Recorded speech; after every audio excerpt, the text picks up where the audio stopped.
Ne fallait-il pas que le Messie souffrit tout cela? Luc 24, 26.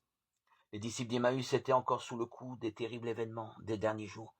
Il ne leur restait plus qu'à quitter Jérusalem où était morte leur espérance. L'avenir entrevu autour de la personne de Jésus de Nazareth était mort avec lui. Et loin de calmer leur tristesse, un compagnon de route leur tint des propos étranges. Vous n'avez donc pas compris, comme votre cœur est lent à croire tout ce qu'ont dit les prophètes. Ne fallait-il pas que le Messie souffrit tout cela pour entrer dans sa gloire? Luc 24, 25, 26. Fait-il vraiment cette horrible passion, la haine déchaînée contre un innocent, la mort infamante?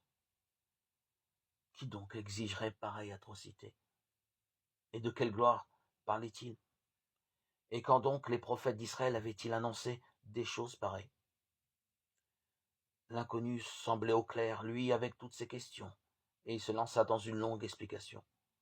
Pour ouvrir leur esprit à l'intelligence, il entreprit une longue relecture des Écritures à travers Moïse, c'est-à-dire les 5 premiers livres de la Bible traditionnellement attribués à Moïse, les prophètes et les psaumes.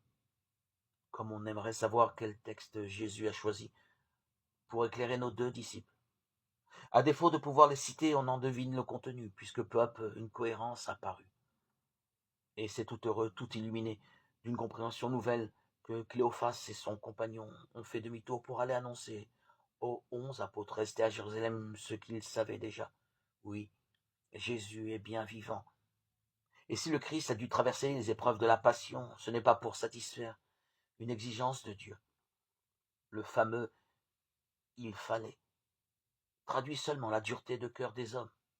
Je suis venu pour rendre témoignage à la vérité, disait-il, Jean 18, 37. Ce témoignage lui a coûté la vie.